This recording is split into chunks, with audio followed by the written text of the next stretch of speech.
this procedure and we'll start.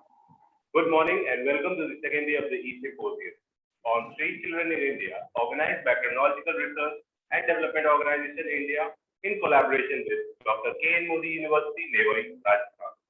After a wonderful day one, I, Pratikshit Tiwari, Joint Secretary of CRDO India, take this opportunity to welcome the speakers of the day.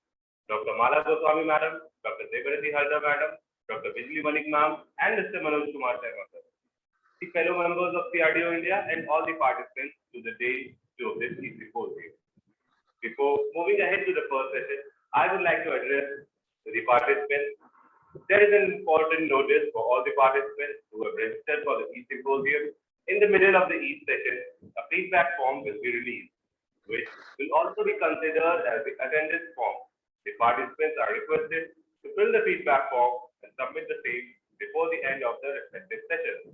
The participants submitting 3 out of 4 feedback forms would only be eligible to receive the certificate of participation. Therefore, don't worry, there will be an announcement when the feedback form will be released by our team. And thank you. Yesterday, on the day one, we learned about the basic concepts of the street children, psychosocial issues faced by the street children, attitude of police towards the street children, and the role of NGOs in rehabilitating and restoring them. Through the wonderful talks and sessions by our speakers. Today, our speakers would like to talk on the topics of trafficking of street children, implementation of the JJA Act 2015, offences committed by the street children, and the role of the Children Welfare Committee towards the child in need of care and protection, with special emphasis on the street children. Yesterday, we came to know the various problems faced by the street children and also the various factors which causes children to come on streets or stay on the streets. Out of all those factors, trafficking is one of the major factors due to which children are focused and forced to live on streets and they start indulging in various activities like pickpocketing, begging, rat picking, etc. Therefore, to discuss this issue of trafficking of street children and its different aspects, we now move towards our first speakers of the day, Dr. Mala Goswami. Madam has worked for a long period with an organization, Savera Foundation, Kolkata, as the director. Savera Foundation exists to promote social transformation of women by self-empowering girl child, focusing on one girl at a time. This organization works to rehabilitate the girl child who are homeless, risk survivors, often or physically differently able. Now, I request Madam to kindly enlighten us about the trafficking of street children. Ma'am, please. Thank you very much. Good morning to everybody, all participants.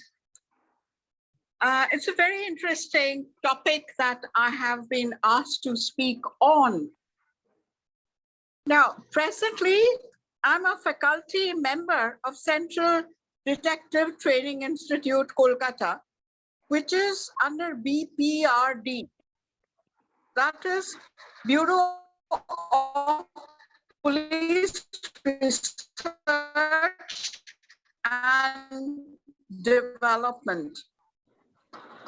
Now, I have been associated for a number of years now, and I've noticed one thing, that whenever we have sessions, symposiums, conferences, and discussion, trafficking of children is given a lot of importance. And we have been discussing this topic from all corners, trying to find out a solution. I have been associated with Savera Foundation as a director, where we work with 375 girl children. As very rightly said, that many of them were rape victims, destitutes, homeless. We picked up street children. We gave them education to bring them into the mainstream of society. Now, Savera Foundation stopped working because it is an international NGO, and we were very fortunate because it was heavily funded by the Hollywood film stars. So we could accommodate many more because we had a lot of funds. But ultimately, that has stopped for various reasons, after which I started working for CDTI, that is Central Detective Training Institute in Kolkata. And every time I'm asked to speak on, it's on trafficking of children and women. Now, today, it's a special topic because we are going to talk about street children and the trafficking of street children. Maybe, I'm not sure, yesterday, you have got the definition of street children. Are all the destitute children street children? How do we define street children? Street children are poor or homeless children who live on the street of a city, town, or village. Now the question comes, what causes street children and the increase in the number? We have found that children may migrate to the streets for various reasons. Number one, sexual, physical, or emotional abuse. Number two, urbanization. Number three, HIV/AIDS, for which they are thrown away from the village and homes, even by parents and relatives. Number four, being forced into criminal activity. Number five, rejected by their own family.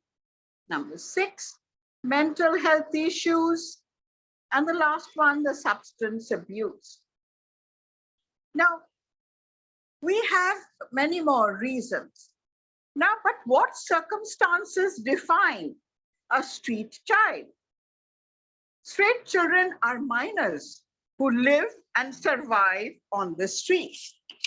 Now, they often grow up in public landfills, train stations, under the bridge, parks, and because of the complications with their family, these children don't want to or cannot return home. Now, what may be the other causes for which they come away and ultimately their destination is public landfills and train station and platform and under the bridges, even the huge pipes for sewage kept by the roadside? What may be the other causes? It's extreme poverty, parental neglect, parental deaths, violence and abuse. Why don't we know how many street children are there? How do we estimate and count the number of children in these cities? Is it an easy task? I don't think it is, because street children are a dynamic and mobile population.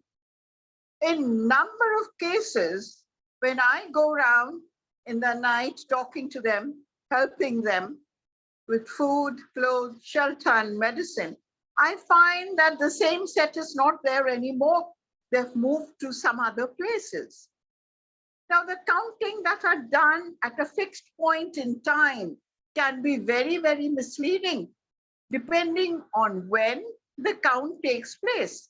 And the number of children on the street can fluctuate with seasonal change or other reasons like construction of that in such particular areas, cleaning, or even chased by the police. Now, some group of children can be less visible. For example, girls with disabilities, they try to hide and stay away from the people. Now, the street children are targeted by abusers. They are vulnerable, as we all know, to exploitation by abusers who may sexually assault them and even put them into criminal activities, traffic them, and send them to beg and steal. India, you'll be surprised, has an estimated 100,000 or more street children in each of the following cities: New Delhi, Kolkata, and Mumbai. And you find a large number also in religious places like Haridwar, Varanasi, Allahabad, and places like that, because they have the chance to beg and food is provided to them because people think that they're doing a great job by giving some service to these poor children. Now, India has a very high volume of child trafficking, as we all know.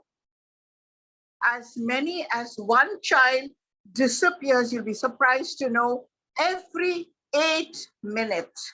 I repeat, as many as one child disappears every 8 minutes, according to the National Crime Records Bureau.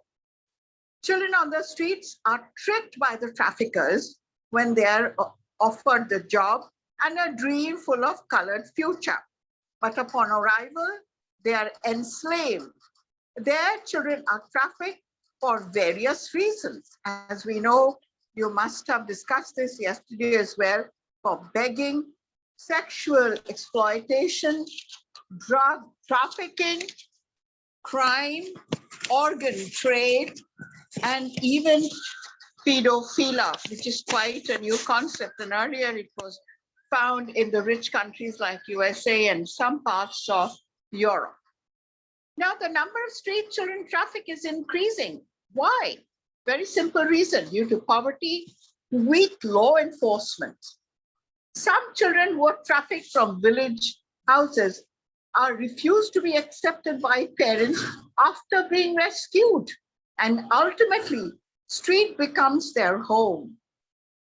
From a very tender age, these children go through traumatic experiences in life. And with age, many of them become criminals. There have been instances when some children escaped from shelter homes and finally became homeless and destitute. Their only shelter is a sewage pipe, as I said, lying by the road or under a bridge or a platform and footpath or deserted buildings. Practically speaking, it is very difficult to divert their mind towards basic education. They indulge in stealing and ultimately become the miscreants, causing problems to the common people and the residents of the area. Now, this is a genuinely serious social problem. It is a laborious task to bring them into the mainstream society by giving them food, shelter, and education, and taking and giving them the proper health and hygiene care. These children are psychologically affected.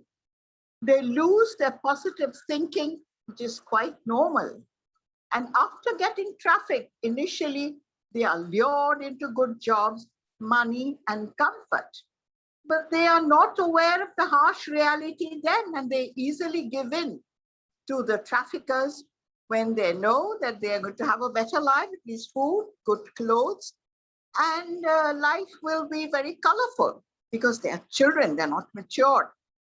Now, the traffickers take full advantage of their innocence. Both physical and mental abuse ultimately lead them into crime. There have been a number of cases when street children are trafficked for organ trade, and ultimately they succumb to death. The present scenario is harsh and gruesome. But the question is, what are we going to do about it? Whose responsibilities are these children? Is it the government only, the NGOs, individuals, or society at large? We are yet to find a solution. Trafficking is a serious issue of the time, and street children are most and more vulnerable. We certainly need a lot of shelter homes, NGOs, and government help, and very strict legislation if we want a solution. Now, coming back to my practical experience, I've been working a lot with the street children, and I visit them 5 days a week. I take their class, not all, and say a very small number of street children that I have, and they stay about 22 kilometers away from my house. I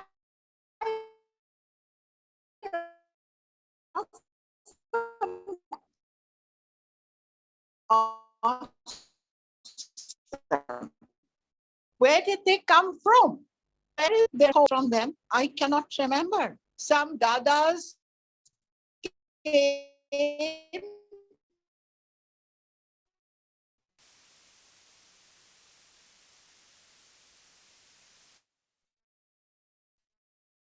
and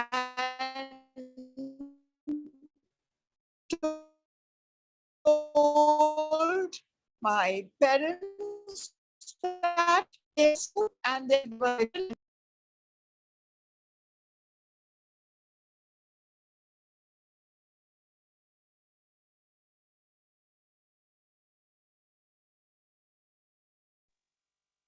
Am I audible?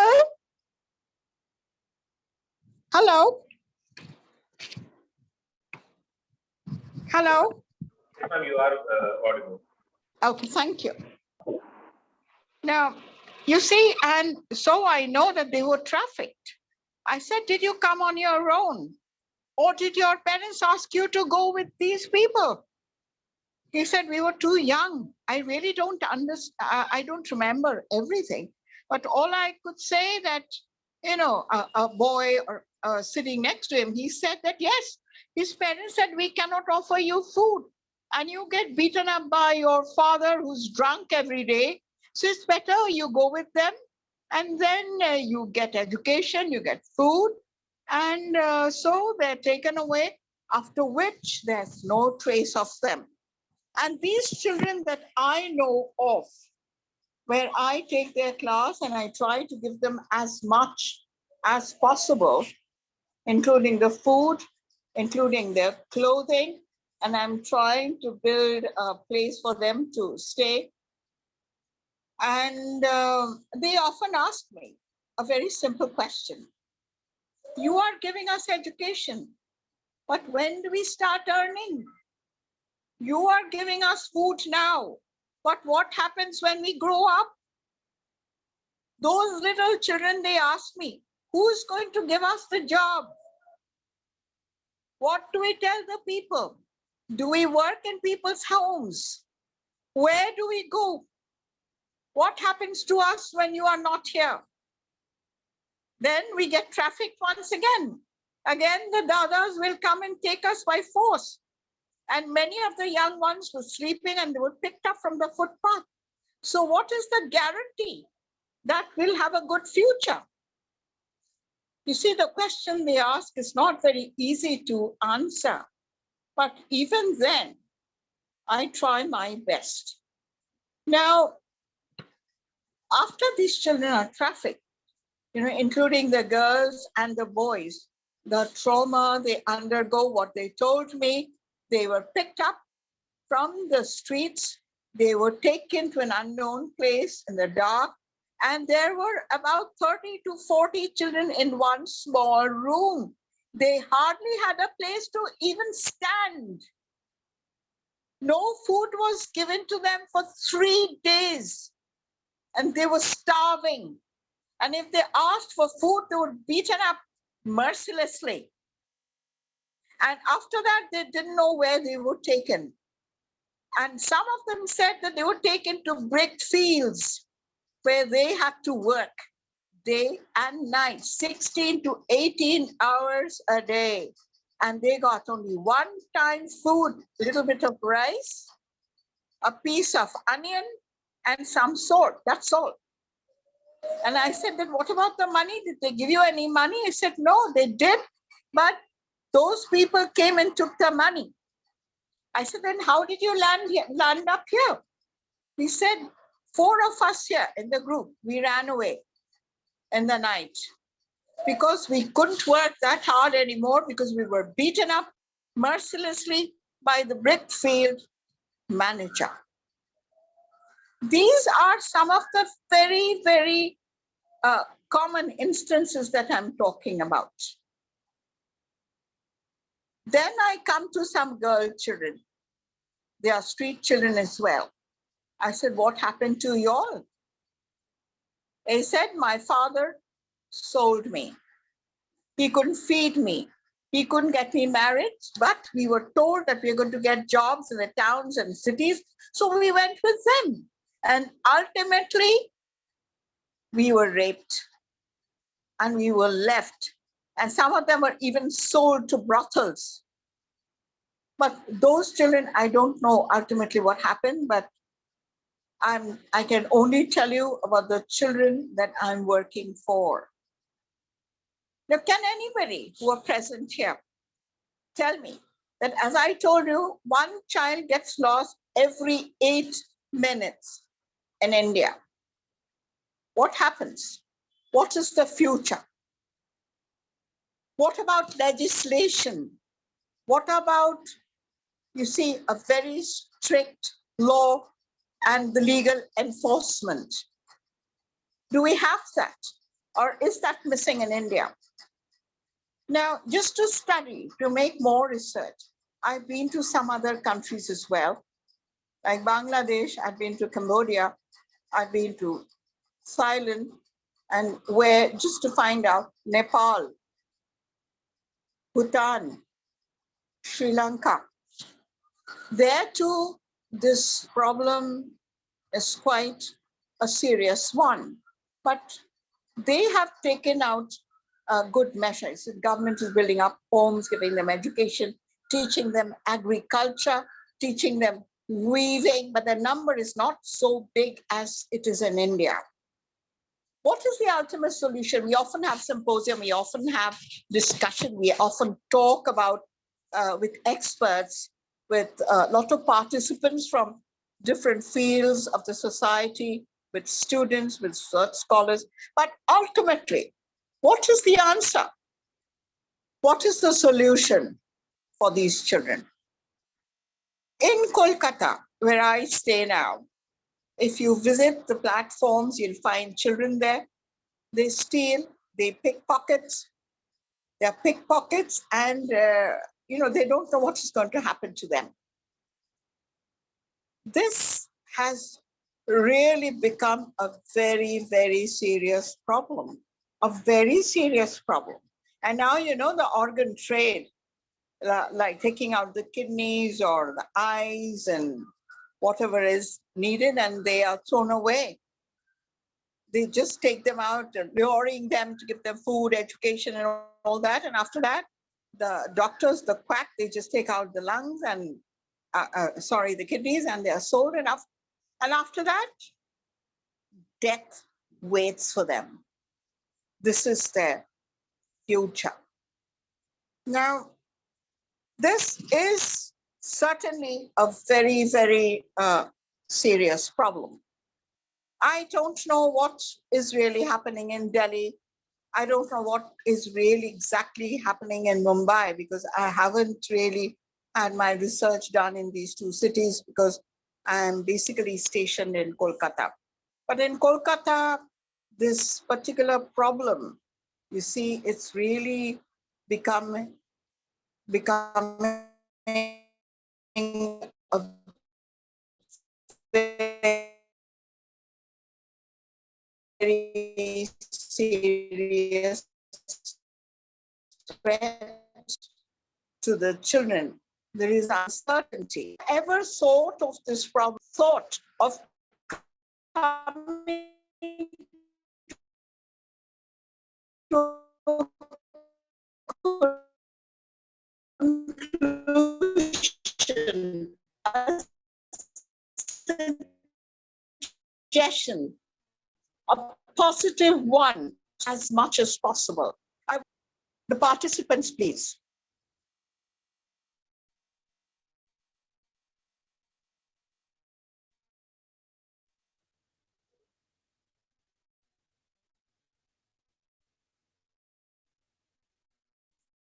Could you be loud, please? Hello? Hello? Yes, ma'am, you are audible. Okay. Network glitch, otherwise it's okay. You are fine. So my question, I want the participants to be there as well, because it's a very important question.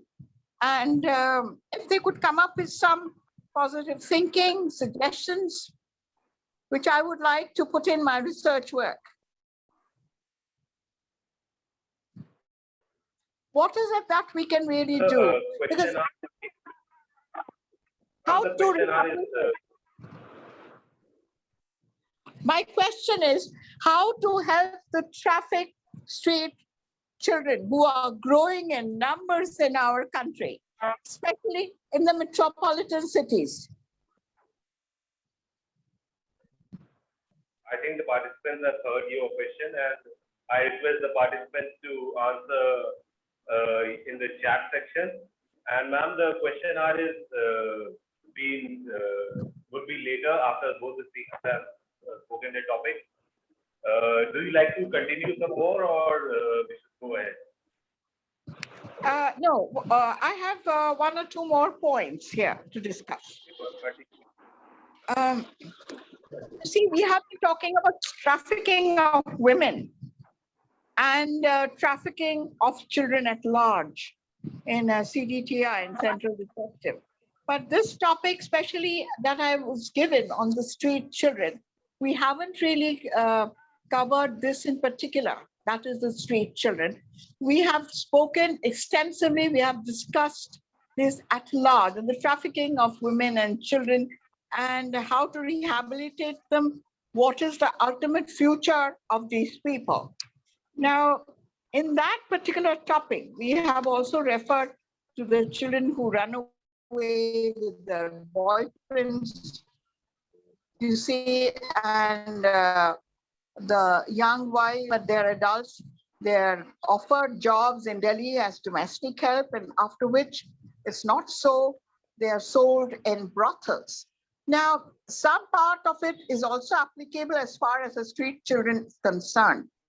Even the girl street children are also sold in brothels, you see. And it's not that we haven't rescued some, we have, but I cannot really say that we are 100% successful in rescuing the girl children who are sold in brothels. So this problem is escalating, and we have to work and give a serious thought, find out serious measures so that this problem can be solved at the earliest. And I repeat, as I said, that every child is being trafficked in 8 minutes. So can you imagine the number which is increasing? It's voluminous. So now, can we have question hour started now? Because I have given you the basics. I have given you the problem. The question hour is scheduled in the later. Sorry? And the question hour is scheduled in the later part after both the speakers have done their talk. So, okay. Would you like to add something more, or should we move ahead? You see, I think more or less I've covered all the points. You see, so that's why, like generally, when we are working, and even during my research work, when I go house to house, that especially the women, those who want to volunteer, we often take down their opinions, their positive thinking, that how to help. And we have a group, we formed a group that way, and we try possible. So that's about it. I think I've covered all the points. Thank you, ma'am, for enlightening us about the trafficking of stray children, their living conditions, and at what an alarming rate the number is increasing. And I thank you for motivating the crowd to come forward and work on this issue and the area as well. Your commitment towards the betterment of these kids on the street is commendable. A child living on the street, deprived of all the basic needs and living in an environment that makes them vulnerable, not only to get victimized, but also to get indulged into delinquency and eventually becoming hardened criminal as well. To discuss the offenses committed by the street children and the circumstances which makes them commit offenses, I would like to invite Dr. Devarati Haldar Madam. Ma'am is a lawyer at High Court of Madras and Tirunelveli Session Court. Madam is also the managing director at Center for Cyber Victim Counseling. I therefore request Dr. Devarati Haldar Ma'am to kindly educate us on this topic. Thank you so much. Thank you so much. But I would like to add that for past 5 years, I'm right now stationed in Gujarat, and therefore I'm presently I'm teaching in a university for past several years. So I consider that one as another life and this one as another life. However, I continue my work as also an NGO person for reaching out to the children and also adults, and for also helping the victims of cybercrime. And also I'm a victimologist. So this is my present designation. So thank you again. Better I will share the screen because I have got something to show. If you can kindly enable me to or allow me to share my screen. Yeah, you can share through the button pop up down there. Yeah, right. Okay. I get to see it. Thank you.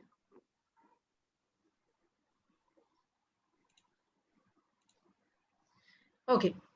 So I'm supposed to speak on the topic of offenses by street children.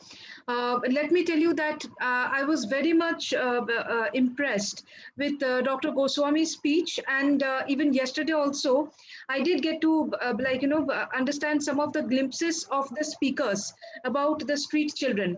And also let me tell that presently I am teaching my honors student. I'm teaching in a law college, Karnavati University, Gujarat. So I'm teaching my honors students where my subject matter is juvenile justice. I had been working for a long time on juvenile justice, as my profile may also show. So in this case, I had been teaching, I had been discussing, I had been working with not only my students, but also the DLSAs. And in Gujarat also, I'm getting to see wonderful work done by DLSA, especially for street children. Let me pick up the thread where Dr. Goswami actually left. Dr. Goswami said that when the children basically are given food, shelter, etc., the question that actually is asked by the children is that what would we do, where do we earn, and how do we start earning? Probably the answer for the entire this discussion, that is offenses by the street children, lies in this. That means gaining or getting an easy money. And street children, because they are almost always abandoned, or if not abandoned, they are used for getting money for their parents or even for their guardians who may or may not be their legal guardians. This is something which we have to know. What are the types of offenses that the street children might do, and how do they get hold of the money? Because I completely agree with Dr. Goswami that if suppose, for example, I do get to see there are lots of street children even in Tamil Nadu, or even in Kolkata also. Basically, I'm a Bengali. I have been born and brought up in Kolkata. That's why I know, and in Gujarat also. And I completely agree with the understanding that majority of them are basically children of migrant workers, migrant laborers, or they themselves have been thrown away by their parents because of several reasons. One of the reasons that I came across, I know for past couple of years as my practice and as my academic understanding also, is that about their gender orientation. Let me also tell you that on behalf of my college, of my university, we had a beautiful program running for past 3-4 years, and that was regarding this LGBTQ rights and also children. And also last year, before this lockdown, basically I had myself basically organized some seminars, and also some very engaging what should I say, the workshops with UNICEF, where we invited some children. Obviously, we could not access the street children in this regard, but we did, talk with the children, like, coming from the urban as well as from the rural areas. And we did get to see that what sorts of offenses are committed by children in general, and what sorts of offenses later onwards I did, understand from my practical experiences, what sort of offenses are taken up by the street children. Basically, again, going back to what Dr. Goswami said, that, to feed themselves, to, satisfy their hungry stomachs, and also to satisfy their, growing needs. Let me now go to the next slide. As you get to see that most of the times we do get to see the children, that is street children, as children in conflict with law, plus they are also being considered as the children in need of care and protection. They are basically in the gray area. What is the reason for this? I know that this has been discussed, but this is something which is in connection with why do they commit the crime. If we see the criminological understanding and also with a tinge of victimological understanding, because when we are considered or when we are considering about the stand of the street children, we have to basically see from the victimological aspect also that they are the children in need of care and protection. Now, these are the questions that you can get to see basically in this particular slide, that is whether they were abundant, what Dr. Goswami said, or even last, yesterday when the other participants had also discussed. Most of the times the answer would be probably yes. Are they kidnapped? Probably yes. Are they destitute? Yes, and also no. Are they well taken care of? The answer probably would be no. But if we see, it is not possible for this lockdown period to basically go for an empirical study. But, if you ask this question, are they well taken care of? Again, I'm going, according to what Dr. Goswami said, that probably those, stakeholders who are right now taking care of them, I'm not talking about the institutional care system, but, their so-called guardians, their so-called parents, are they well taken care? The answer is no. Why? Because the children are also being used as a money-making tool. We all know that, when the street children start working, they would be given half salary, or they would be given lesser salaries. So when they bring these salaries to the money to their so-called guardians, the guardians will definitely, push them to earn some more money.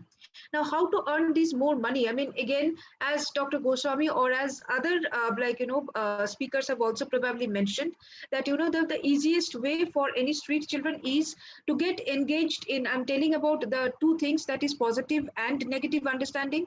The positive understanding is to get engaged in certain kinds of street food industry, whereby they would be coming, they would be helping the main owner or the entrepreneur, if I can use the term, and then they can also get some tips from the eaters, or from the guests, or consumers. Other than that, we do also get to see that this is something which is very positive. But while they are engaged in these kinds of street side eateries, they also pick up lots of habits, especially these are all the negative habits, whereby they know that this is also the way of easily earning the money. So what are these kinds of habits which are basically pulling them towards the negative side, that is to make them to commit offenses? For example, as other speakers have also stated, pickpocketing.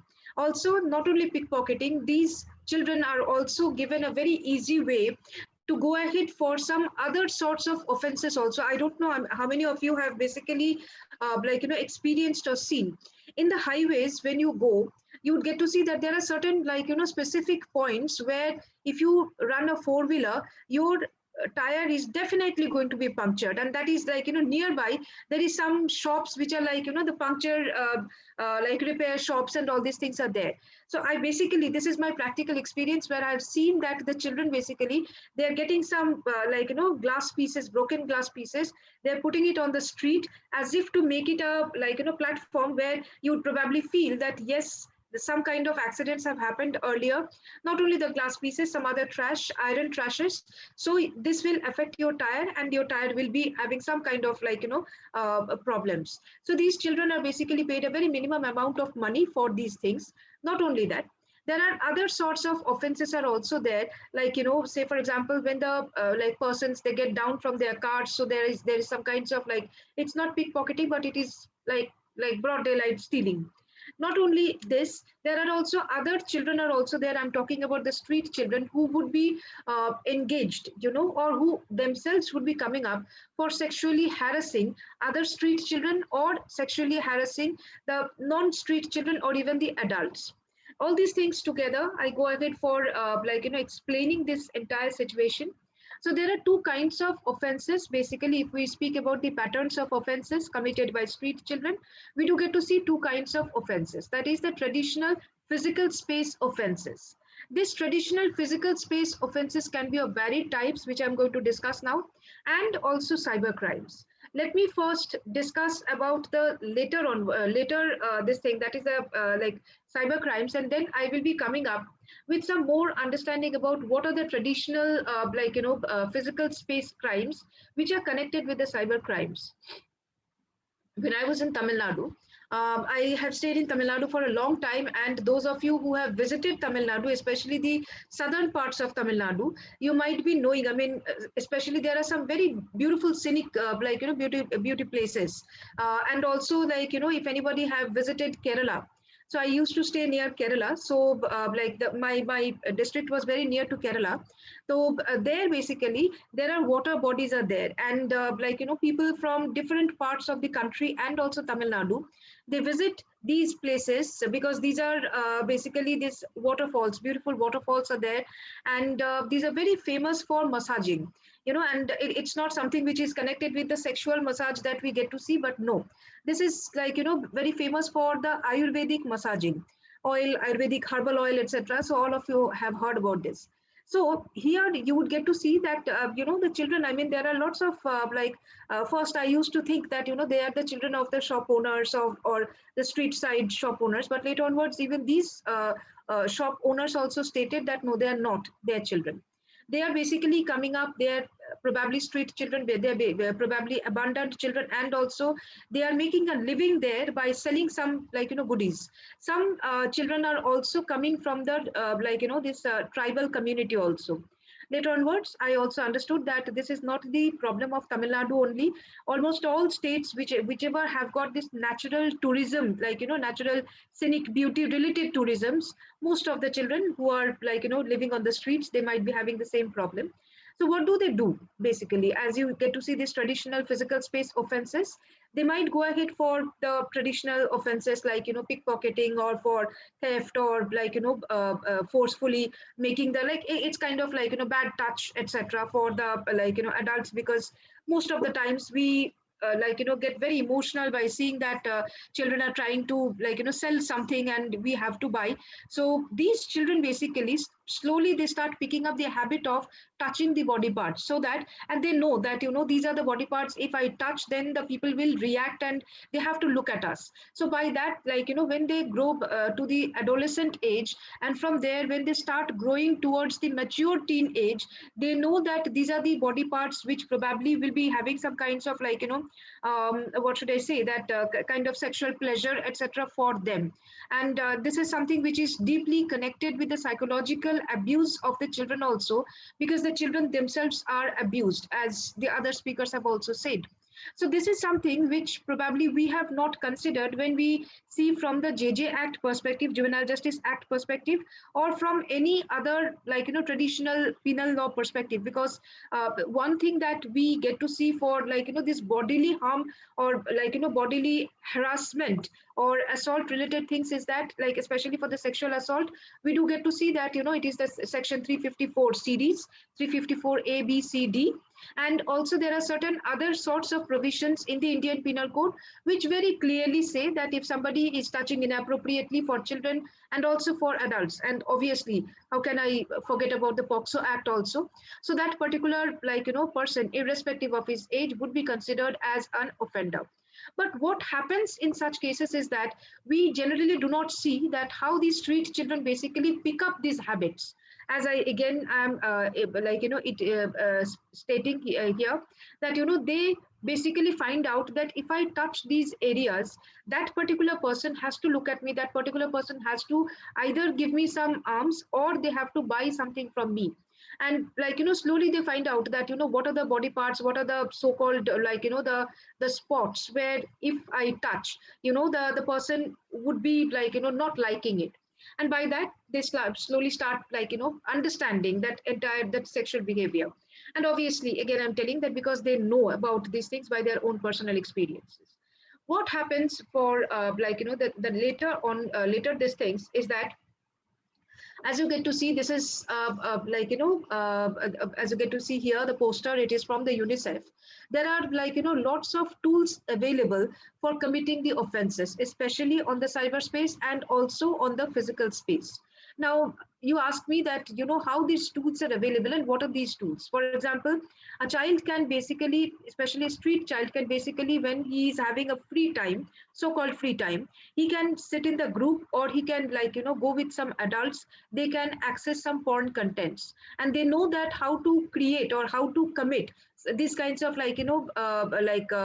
what should I say, that behaviors which will be gratifying them and which will be also gratifying some other person. So what they do is that what they actually are pulled into is that they're slowly connected with a network where the children will be asked for performing something, or where the children will be asked to physically visit some persons or visit some clients to satisfy their sexual desire.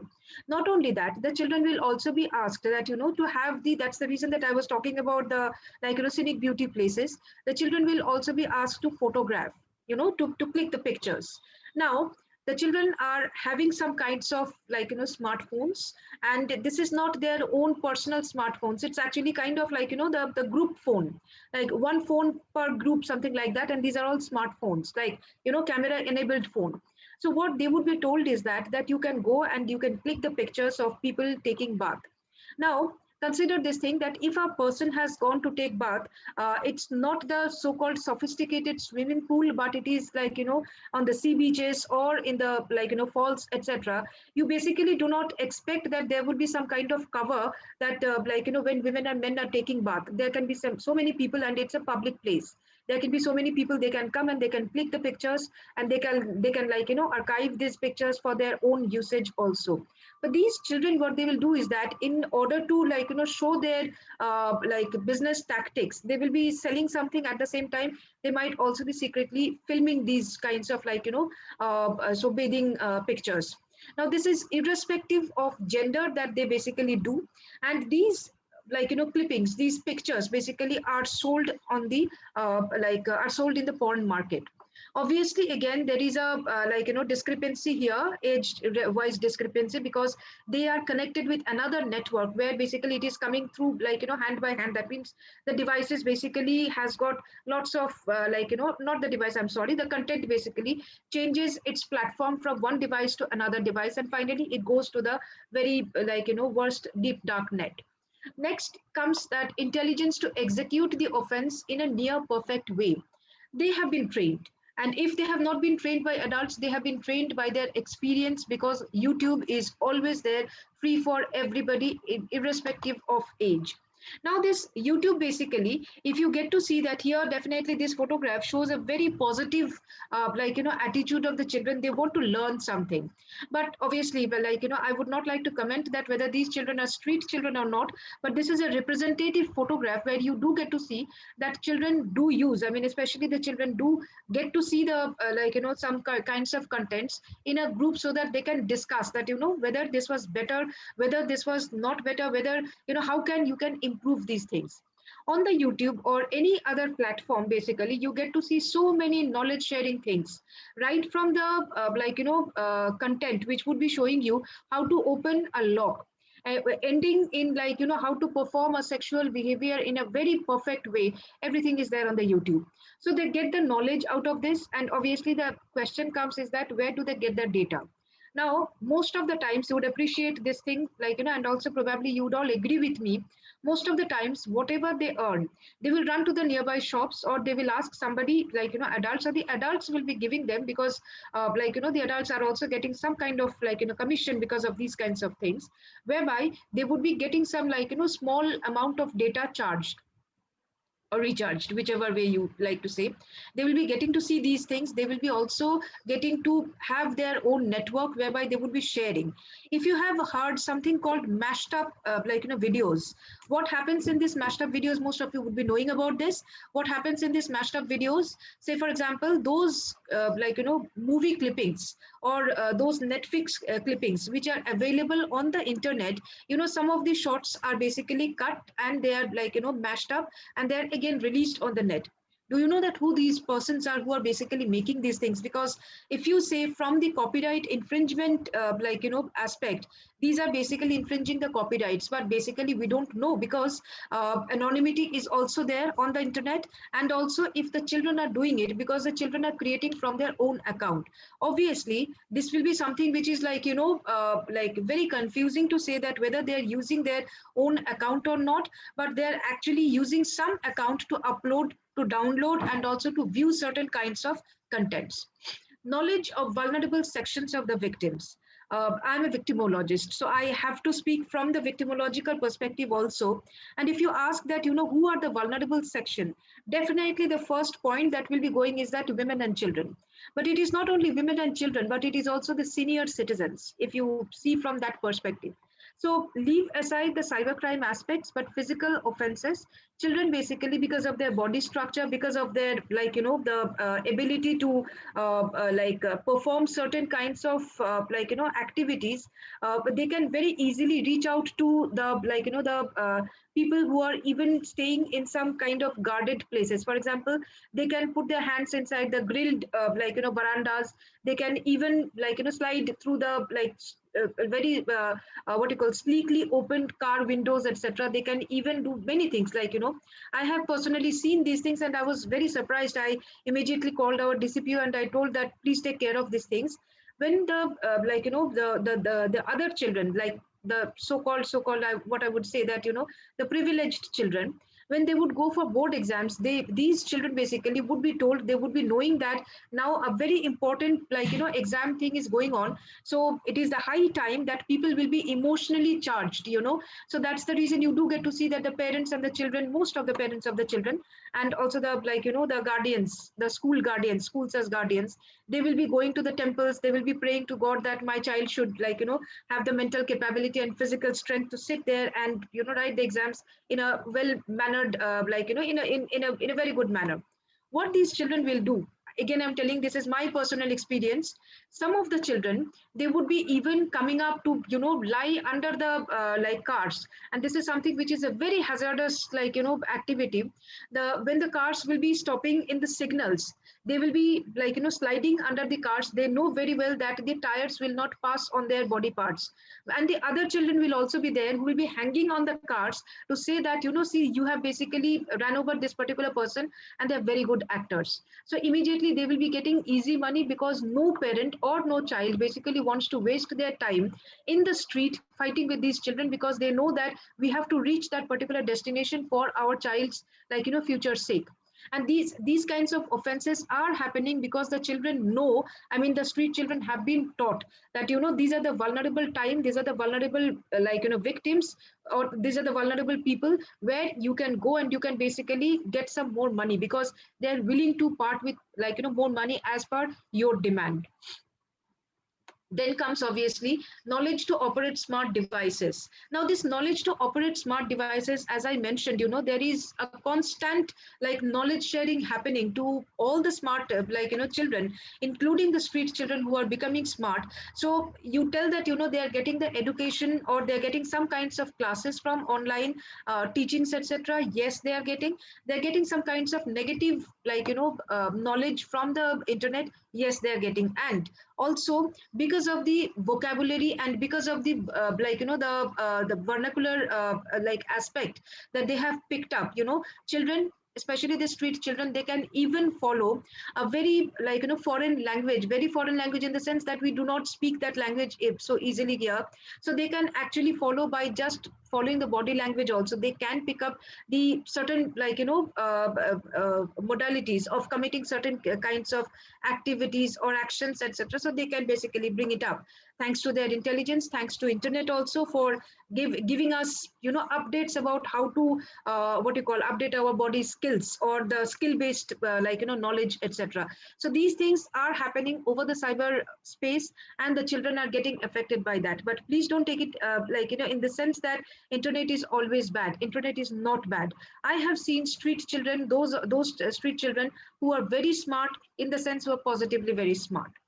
Next, you get to see that they also commit several petty offenses. I mean, we all know that the JJ Act actually accepts the fact that children, especially including the street children, they can do all the offenses which an adult can do.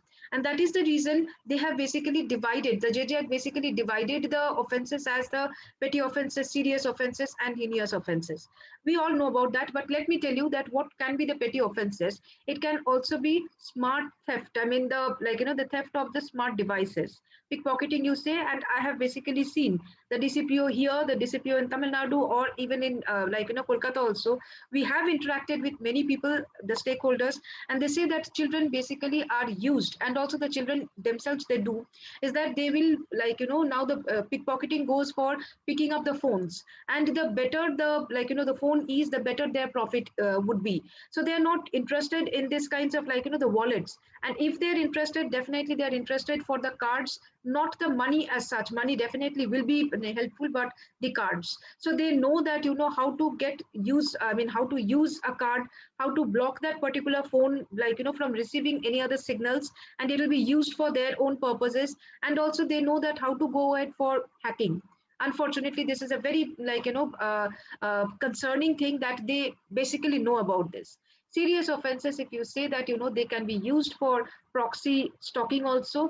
Unfortunately, they are also used for filming rape. And this is something again which will go back to what I said, that they are basically used for clicking the photographs, filming some bathing scenes, etc. Wherever the sexual assaults are happening, these children will also be we have seen in Nirbhaya case also, even though the juvenile was not necessarily the street children, but you cannot ignore the fact that street children, especially those children who are brought up in the streets, who are guardianless, and who are willing to earn something for satisfying their hungry stomach, they are being used for these kinds of filming, which is basically very much offensive if you see from the Indian Penal Code, and also from the Information Technology Act perspective, and also from POCSO Act perspective. Heinous offenses, so definitely they do commit certain heinous offenses, as I stated, grave bodily injury, because we are getting to see so many juvenile offender offenders who are getting engaged in dacoity, including grievous harm for sexual offenses, etc. And also for creating, sharing porn contents. This is something which I'm saying it is heinous offense, because they are using the other children also. Because then comes the question of the profit sharing. Now the younger children who are being engaged in that, these older children, they are not concerned about whether it is basically creating some pain or whether it is traumatizing them, because they know that this is how we are going to live, and this is going to be our profession. So it's kind of the pulling of more workers in the industry. So let me now come to this understanding that how to handle the street children, that is the children in conflict with law, including the smart street children taken in the negative way. First of all, the JJB basically, they should not consider giving bail for these kinds of children. We have to see that why the provisions for bail in the JJ Act has been given so much consideration, whether the institutional care is needed or not. Why? Because most of the times we do get to see that children who commit the offense might be having a better guardian, or might be having a better what should I say, home, where they can be taken care. And also now the trend is that the judiciary basically vicarious puts the vicarious liability on the parents or the guardians. Why you could not manage your children? And that's the thing that we do get to see in many cases where the judiciary has questioned the parents. Why did you give the the key of your SUV to the child, and that's how he has committed this hit and run case? Why did you allow the child to ride a very heavy bike by which he has basically violated the the street or the traffic rules?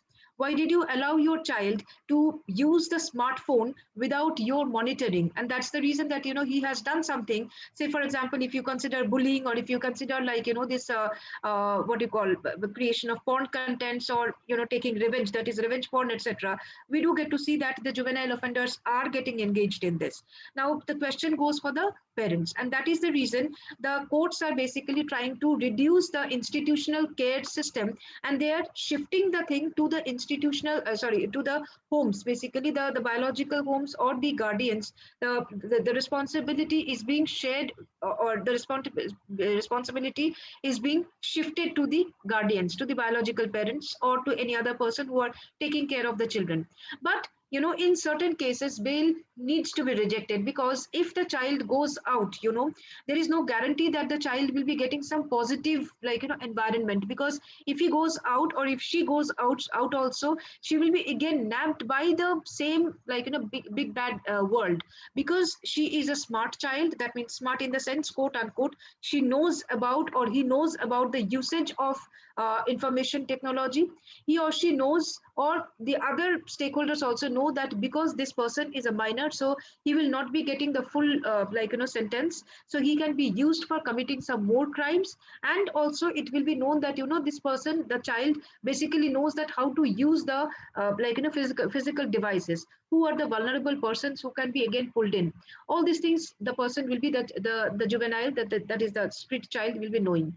Hence my understanding goes that the bail rejection should be there for these kinds of street children, for the welfare of these street children. Institutional care system should not shame them. This is something that, because I have been to the observation homes, so I know that how the treatment goes on for especially the street children who basically may not have proper guardianship. But at the same time, I have also seen that to be more friendly with these children, or some caregivers are very friendly with the children, so they will ask the child that, can you please show me that how to operate this system, or how to enter into this system. Please don't do it.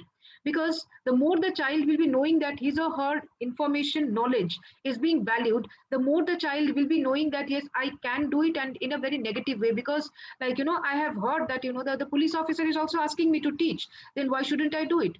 Use their knowledge for positive purpose. Use their knowledge for in a very ethical manner. And this is the thing that I have seen, that if you have heard about the term ethical hackers, more children, juveniles basically, who knows that, yes, our knowledge is basically being respected, they come over as the ethical hackers. This is something which I'm telling that it is my presumption and also assumption, but you can agree or disagree, but this is something which is a hard truth. So do not encourage them to show their that negative trait. Rather, you can we can use them for making something very positive. Counseling and vocational training is a very much necessary thing for the children, including the de-addiction from the internet, and making them addicted to some positive work. Say, for example, writing, or for example, creating some very positive content which will be helpful for other children. For example, some educative content. We know the children would be knowing lots of things for the DIY, that if I use these terms, etc. These things can be told to the child. I mean, and and also the child can be trained to do all these things. Positive use of smart devices, and obviously making the child aware that whatever the child is doing as a criminal offense, these are not going to be excused even when the child comes up for the second time, or the child grows up as an adult. Hence, it is very, very necessary that the JJB and also the stakeholders who are looking after the child in conflict with law related things, and also the children's home, because I know that CWC also sometimes are pulled in for giving some more counseling, etc., for the children. So in such cases, maybe these kinds of things would be helpful for any child for coming out of the negative things. Finally, thank you so much for giving me this opportunity. Thank you again. And I will be happy to answer questions and also happy to collaborate with any one of you who would like to have, would like to, what should I say, give me the opportunity for collaborating with you. Thank you so much.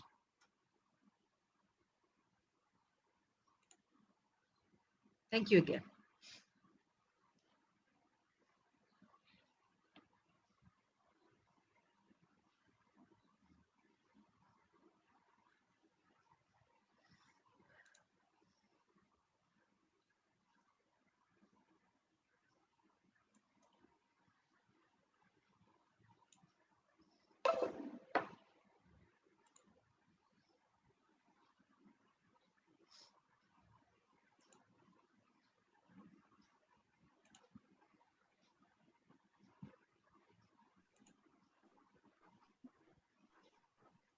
Hello, am I audible now?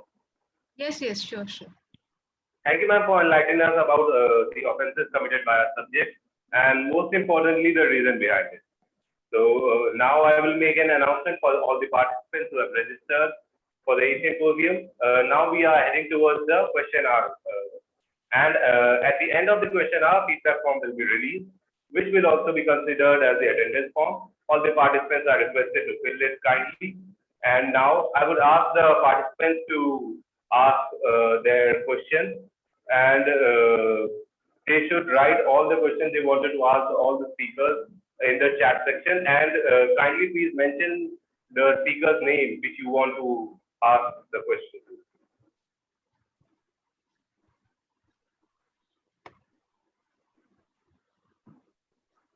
Participants, as your queue, you can ask all your queries and doubts from all this knowledgeable session.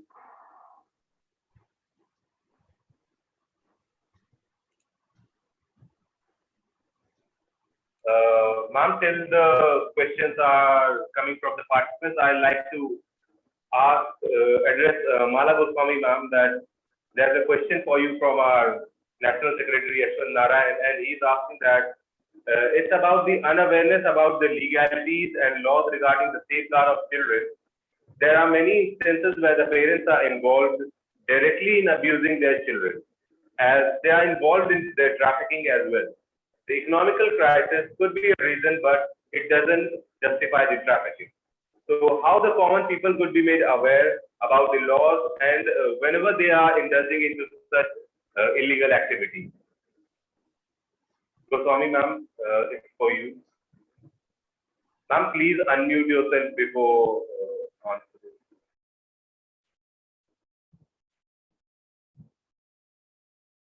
Mala ma'am, can you hear us? Yes. Yeah. Yes, just a minute. Okay. Hear the question, or should I repeat it? Yeah. Now, practically speaking, see, a number of measures have been adopted recently in the suburbs of Kolkata. Especially, I can tell you from the police side. You see, the police officers have been visiting different schools, the village schools, and they are talking to the children about trafficking and what may happen to them if they are trafficked. Even they're creating a wonderful awareness program for the parents. But when I'm there, I hear a very common question that we know all this, that it is a dangerous thing and we should not allow our children to talk to strangers, go anywhere with them. But what is the ultimate result? We cannot feed them. So the children who are below the poverty line, but they're going to the free school, when they're given money on the way back home, when they're given food, when they're lured, they get easily attracted. So in spite of discussing, in spite of explaining, they just leave without telling us. Next point they said was, we cannot afford food for them. My husband doesn't earn anything. We don't have landed property, no source of income, nothing. So when they say that they're taking the children and offering a job as domestic help, we readily give them that at least if they get food, they'll survive. So these are the basic, if we come down to the basic level, the problem right with poverty, illiteracy, and refusing to understand. They tell us very straight, because I work practically in the villages. I talk to the parents to stop trafficking and to give shelter to these poor children. They ask me one very straight question. Do you give importance to education or food? We don't get food. Maybe I can offer food to my daughter once in 3 days. She's starving. So what do we do? So what happens is and sometimes, mind you, this has become a very common problem in Kolkata. Sometimes the own family members are trafficking the children, and these children believe in them very easily. They are given a mobile phone. Okay, you have a phone, we'll give you good clothes, we'll give you some kind of job in somebody's house. Every month you're going to earn 10,000, you can keep 2,000, 8,000, you can send to your parents. So the children get easily lured by them. We have spoken, I have been house to house in the village in South Pargana. And this has really become a very common problem. And sometimes they shun me, say, first you arrange for food, then you tell us all this. You see, so what we are doing is that some of us, we formed a group where we give them ration. You see, at least some food to subsist on. We have arranged for their home education. We have lots of voluntary teachers who are giving their time to educate them. Now the result, I would say that out of 100 till now, it is only 11. That is the percentage we get. Though we talk about this, that once they're trafficked, they cannot come back. You know what is going to happen to your daughter? You may not take her back. Will you take her back once she's trafficked? The mother says, no, because I have other daughters and I cannot get them married. So, but we have to start somewhere. So when I put a question to the participants, that what is the suggested solution, to free them, to give them some kind of security so that they are not trafficked, especially the street children who are without guardian. Those who have guardian, I know they are those criminals who are acting as their guardian, sending them to commit crime. But what is the future? How do we save them? Where do we start with the education for them? How do we rescue them? What is the punishment meted out for these traffickers? They are put in jail for a few months and they're out again. Then the chain of trafficking starts again, especially in the Jalpaiguri district, where children are trafficked mainly from Nepal, where, poverty is the main reason, and so is illiteracy. So some of us who are really working in practical fields, we are facing this kind of serious problem. So I am trying my level best to find a way out.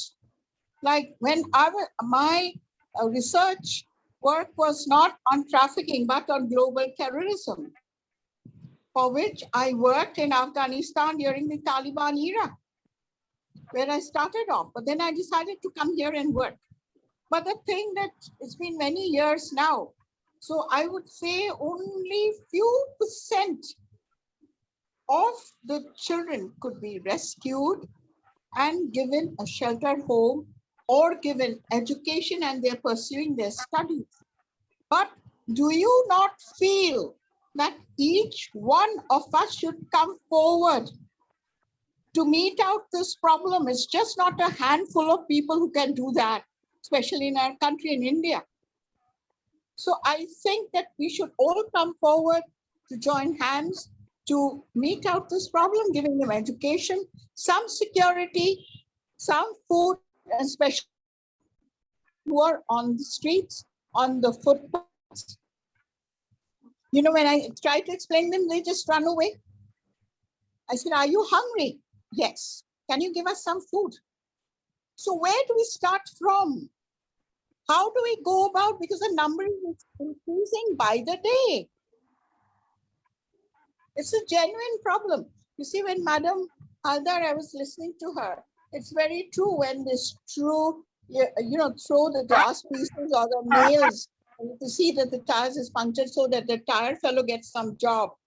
Yes, it's genuine because I faced the same problem when I was driving in South India. I did find this problem. But could we find a solution to it? We have been discussing problems. What is causing this problem? But what about solution? How to solve? How to bring down the percentage of the street children being trafficked? This is my main question.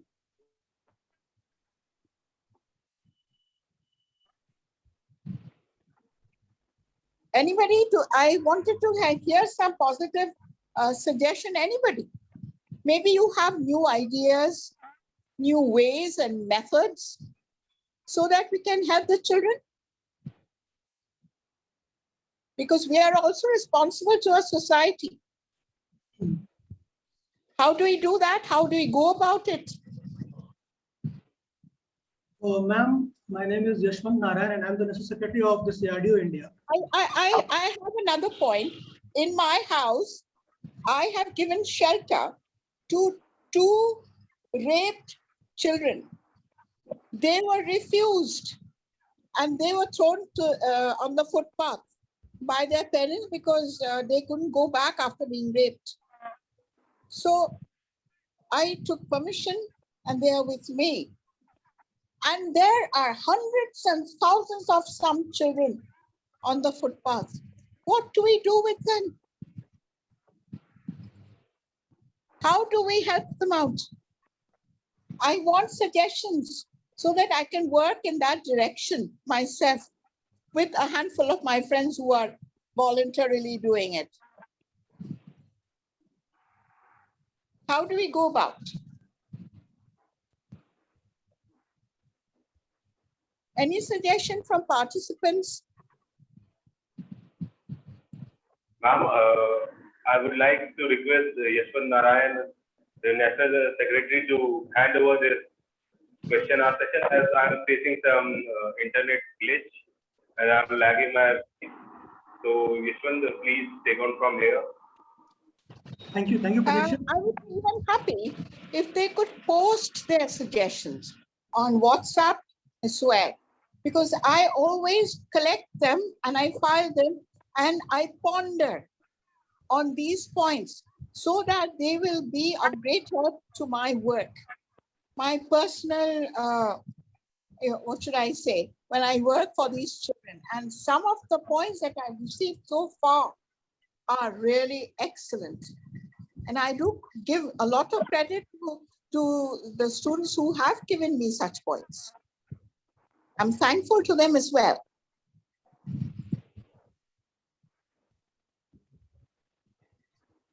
Anybody, you're most welcome. I work in this field in practical fields. You see, I would like to add another point. My husband was a lawyer in Supreme Court. Now, he passed away 5 years ago. He died of cancer. And my own uncle was the Advocate General of India. And we have been discussing this particular issue randomly on trafficking of women, children, and how to solve the problem of the street children. We have taken suggestions from different corners, from different levels of the society. But very few constructive suggestions have come, because if we rely totally on the government, it's not possible. If we depend totally on the NGOs, that is also not possible because the number is going up. So we have to join hands to work to solve this problem and bring the number down at the earliest. So I would welcome suggestions from the participants. I'll be very, very thankful, and it will be very kind of you if you could send me suggestions to mitigate this problem. It could be from the legal side, it could be from social background, it could be from psychologists, it could be from the people who are working in practical fields, from any corner.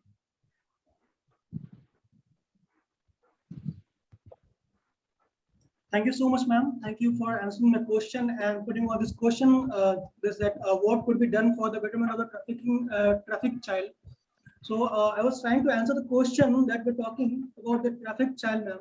See, there are many children who are on the street and who are traffic. The rise in the number of these children are so high that could not be what could we say there are very little number of organizations or the children home all around the India, and the number of street children who are trafficked are so high. So we need to increase the number of children home. And you said very right that we should not completely rely over the government. We as a citizen, we as a common people should also act as a stakeholder in this kind of activities. So what important for us is to do that as we're working in this field, and many organizations are there which are working for the betterment of the child. What we need to do is to recover those traffic children. Once we recover them, it is very necessary to rehabilitate them and provide them the vocational trainings. One of the participants here has given a suggestion that we should provide them primary education. Yeah, the children homes where this children are kept, or they are under whose custody they are kept, so they provide them the education. So providing education is a very basic need of a child, but we should increase the number of children home and this kind of organizations. My first suggestion towards, not to you only, toward all the society, is to increase number of organizations where we can bring those traffic children, we can recover them, we can restore them to the family or to the institutions which is better or best for them. So this was my this is my little suggestion, ma'am, that I have sorry to interrupt. I have a very important to say, as you said, that it's very important that we save the traffic children, give them education. Now, in my NGO, you see, we had a lot of children given to us by CWC. Say somebody was rescued at the age of 12, 13, 11, and they came to us, but prior to this, they had never been to any school. Now, when we start giving them the basic education, say when she's about 12 years old, no school is going to take her, even in the village areas, in class 1 or in the nursery section or 2. So again, there we are having a problem. Before that, we have to treat them psychologically. We have to see that they come back to their normal sense, because they're traumatized, and this takes a lot of time. We give them psychological treatment, we try to give them a normal life. Only then we start with giving them education and vocational training. There are some children who took about 3 to 4 years, and by then they were over 16 years of age. So where does education start for them? For which class? We can't send them to any school, because the school will not take a 16-year-old child in class 1 or 2. For that, ma'am, I would like to add a point which we have faced. Ma'am, for the same thing, I would like to add a point that there is a provision of non-formal education. These organizations provide the non-formal education, ma'am, and there is a board, NIOS, which are associated with the various schools, and under the right to education of the children, right to education, the school has to admit the children, whether they are trafficked, whether they're victimized, or they are recovered from the prostitution. So no school can deny for taking admission under right to education provision for the children, ma'am. And then next, what I was saying, that during the rehabilitation period, you say that they are suffering from the psychological trauma or the PTSD. So during their recovery or during their rehabilitation, the program of NFE, that means the non-formal education, could be carried on for the child. And some organizations are also associated with the NIOS, the open learning system. That is the open learning system, ma'am. And from there, they can get their classes done. They get their examinations passed, and they'll have the equivalent degree or equivalent certificate of the CBSE board or the any state board, ma'am. So there is no provision that that can stop a child getting education. So I would just like to add on to your point that you are saying no school are willing to take admission at the age of 16. So there is a provision of NFE and non-formal education, and there are boards like NIOS, which allow this kind of children to get educated. Thank you, ma'am. Yes, National Open School. Yes, I'm aware of that. Yes, ma'am. National Open School. Yes, that's what we have been doing to our children. Mhm. You see, but you see, they also need a lot of time to get over this crisis period. They were tortured mentally, they were raped, they were physically and mentally abused.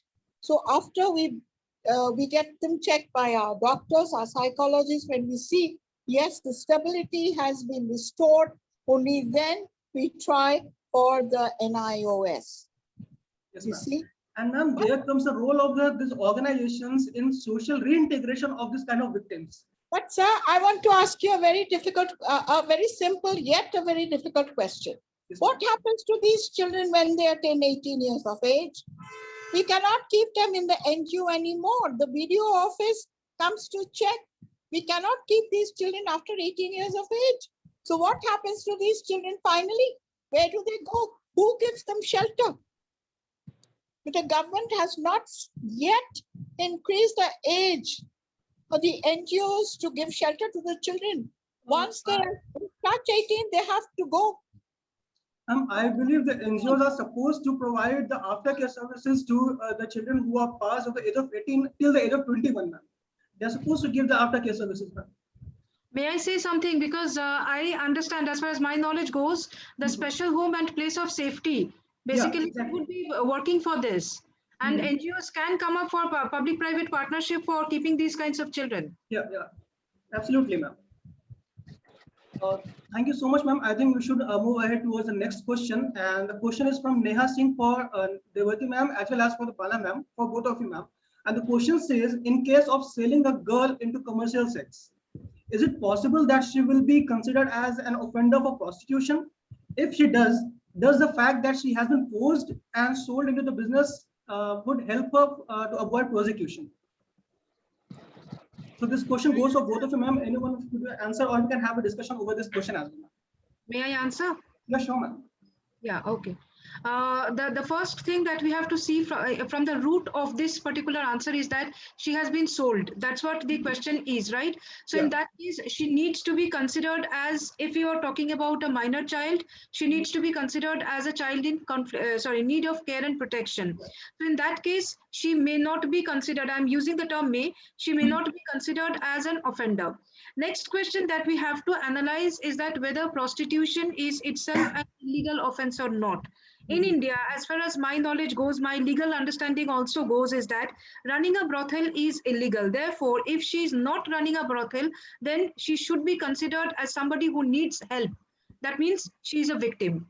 And yes, because she has been pulled in the prostitution business, so in that case she needs to be rescued. So if we basically consider that she can be considered as one of the criminal gangs, the judiciary itself, that's how, since I'm connected with therapeutic jurisprudence group also, the judiciary needs to take a very therapeutic approach to the rescue of such kinds of women and girls, whereby they should be stopped being shamed and blamed.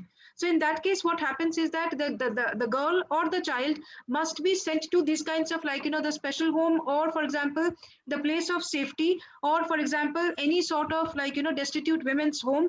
They should be given some vocational training whereby that criminality, because she had been attached with a brothel, that should be slowly taken shredded off. This is my understanding. Thank you, ma'am. And Mala ma'am, would you like to answer for the same question, ma'am? If you have any point to add for the question, ma'am?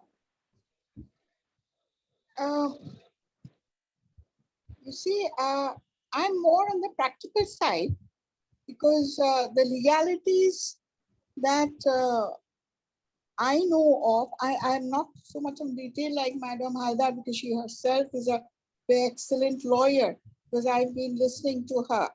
But as far as the legalities is concerned, before that, I have a question to her.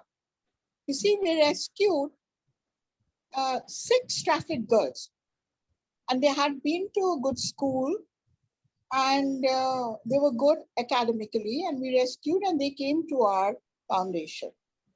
So we put them in another ICC school, all 6 in different class 5, 6, 7, and 8, if I'm not mistaken. Now, the others present, I mean, there was a lot of protest from the parents of the other children because they came to know that these guys are different.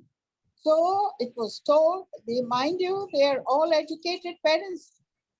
So first thing, the question put to the principal, why are they with our children? Why can't they go to a different section? We heard that they are raped, they're going to spoil our children. You see, the environment will be gone. It will be spoiled because maybe they are going to talk about it with the other children in the class. Immediately, all these children that we had put, they withdrew. They said, ma'am, the others, they don't talk to us normally. We stay in one group. And even during the lunch break, they point fingers at us that, look, these other children who were raped. So we are trying to explain to them. We had a meeting with the parents as well in that school. I said, please, we cannot blame the children. This happened accidentally to them. We have to give them back their life. They're good in education. If we reject them, then what happens to these children? Where do they go? But I'm very sorry to say that ultimately we had to bring them back. And they were sent for vocational training only. This also came as a major shock to the children. They questioned us in our foundation that, ma'am, you explained so many things to us. If we study well, this is going to be our future. But we couldn't put our step into the school. They rejected us. They did not accept us. They called us names. They laughed at us. So although we say, but if you think practically, you see, it's not always, and they didn't want to go to NIOS, mind you, they were good students. They said, we want to go to a regular school. We want to do our ICC and then for the studies. We got sponsors for them. But okay, even after 18, they'll be sponsors to arrange their home, a safe home, a custody. But this is what happened.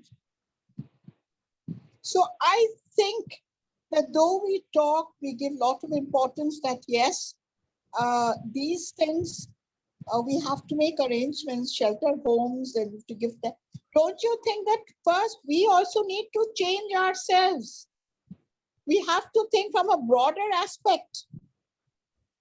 We have to accept these children as our own in the mainstream of the society, rather than shunning them, rather than criticizing them, rather than pointing our fingers at them. What do you say? I have a question to Madam Haldar. Yes, ma'am. I feel honored to receive this question from you. The answer is, if you see from the legislative, from the legal perspective, the answer is very clear. But obviously the execution of these, what you call, the legal statutes is very difficult.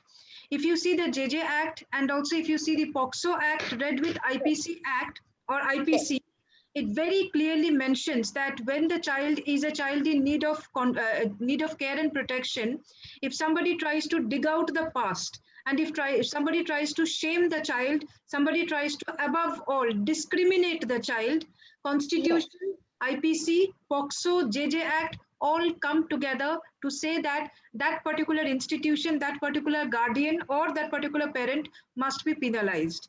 Now the question here, right, ma'am, I completely agree with you, is that penal provisions or the penology in our country is not that developed basically to educate the educated men and women to not to go ahead for committing some crimes for the children or against the children who are basically in need of care and protection.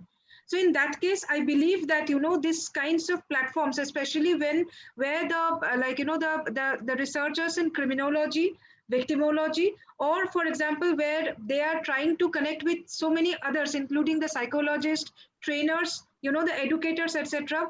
These kinds of things should be coming up more, where I guess, and this is a suggestion for you to Mr. Tiwari and Mr. Narayan, include the parents, include the well-educated like guardians in such kinds of discussions. I know that when we are having the Facebook Live, people are basically watching it.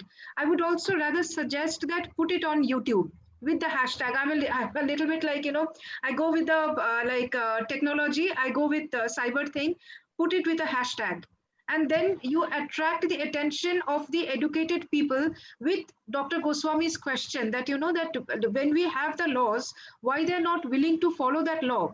There's no question of pointing at these institutions and the girls, that why you have been raped. I completely agree with Madam that this is completely an accident. Plus, Madam, I also feel one thing, that if you see the right to education, or the provisions related to right to education from the perspective of Article 21A, if any school says that my guardians are telling that, I cannot keep the child with me, and therefore I am making the children to go out, the the responsibility comes on those schools, to make the guardians understand that they are under the right to education provision.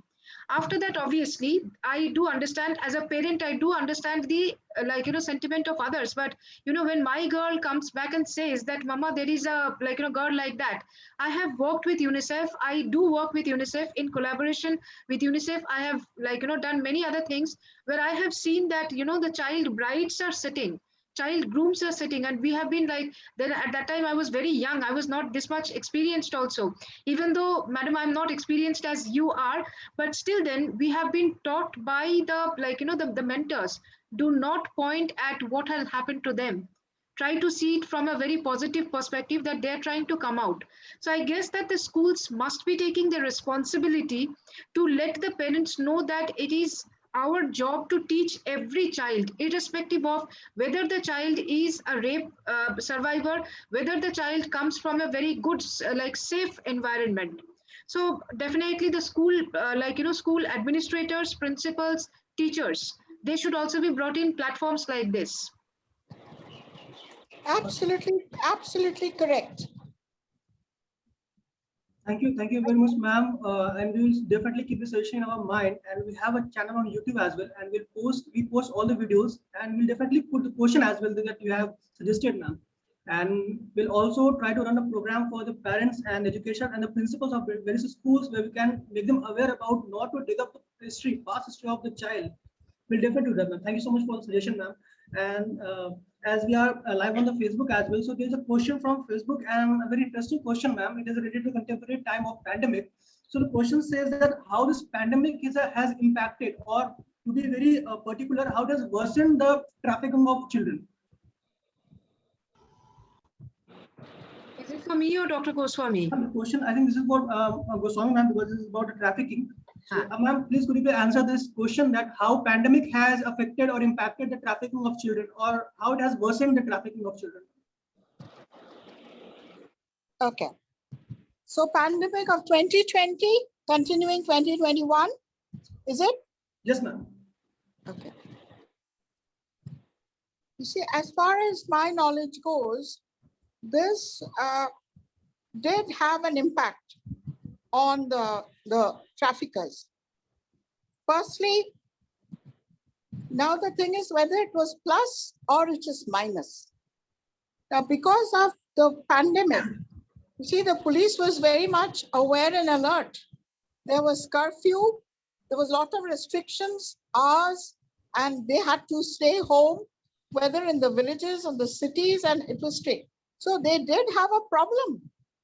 The traffickers did have a problem because they didn't have a very inflow into the villages, districts, and footpath, because police was on the vigil.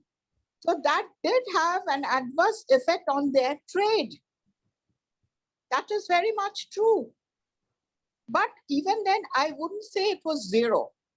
It did happen, but the number was much less because of the vigil, constant vigil of the police. There were barricades. The people on the road were questioned the purpose of their exit from the house. The police wanted to know, so they did have a problem. They did. And it's not only here, but even in other places, because I would like to mention here that you see, in Thailand, the sex racket is the maximum over there. So my friend there, she's a Thai, she's working for such children over there. And she told me, you'll be happy to know the trafficking has come down greatly because the police is so very much aware, not allowing anybody to come out on the road, the streets. So they did run at a loss. The business didn't go well at all. And this is my personal view. Thank you very much for answering this question, and this question was from Facebook.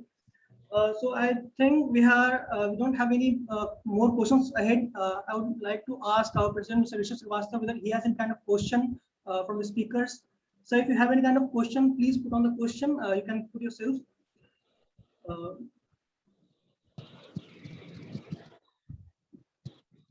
Rishabh sir, are you there, sir? Fine. I believe it is not available right now. So I think we should move ahead with the session. And now that's all from the question and answer session. I'm very thankful to all the participants who have responded to the question that ma'am asked about the trafficking of the trafficked child, and they've got many responses. And thank you all the participants for responding to the question so enthusiastically. Now I hand over the meeting to Pratikshit to carry on further. Pratikshit, please. That's all from my side. Thank you. Thank you so much. Can we leave now? Ma'am, with Pratikshit. The next thing will be carried upon by the Pratikshit only. So that's all from my side. So Pratikshit, all yours now.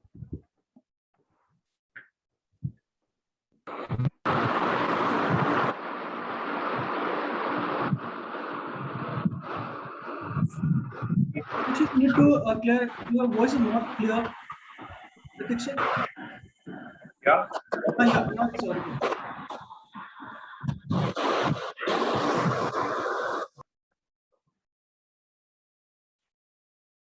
I think there's some issue with the network. Am I audible? Yes, that's all from this session.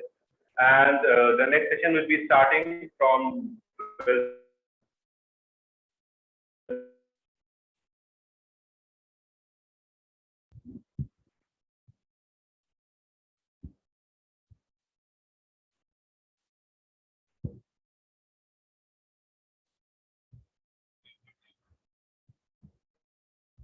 the next session will be after 1 hour.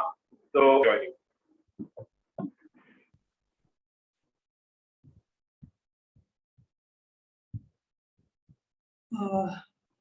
We are only really sorry for the glitch. I think Pratikshit having some network issues. So he was mentioning that that's all from the session. And as we can see, our president is here. So I would like to request Mr. Rishabh Srivastava sir to kindly address the meeting now and kindly thank the speaker for the session. Please, sir.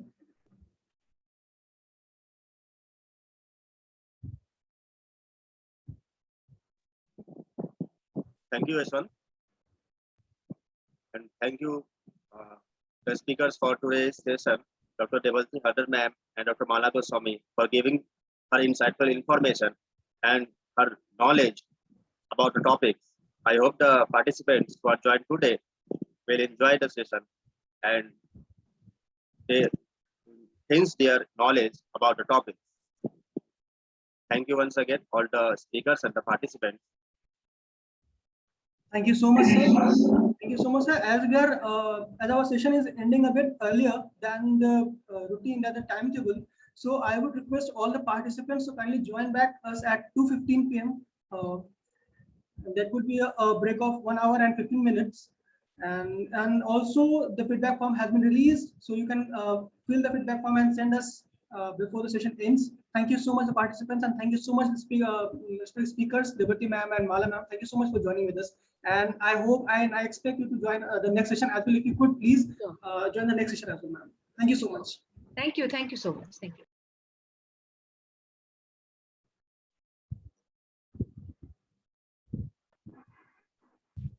Mohit, we can end it now. Mohit, Yes, sir. yeah, have you got all the feedback forms? Have you got the response on the feedback forms? Yes, sir. Probably. We will Yeah, get- okay, then we can end the session. Sure. And again, we request all the participants to kindly join us back at 2:15 p.m. Thank you so much.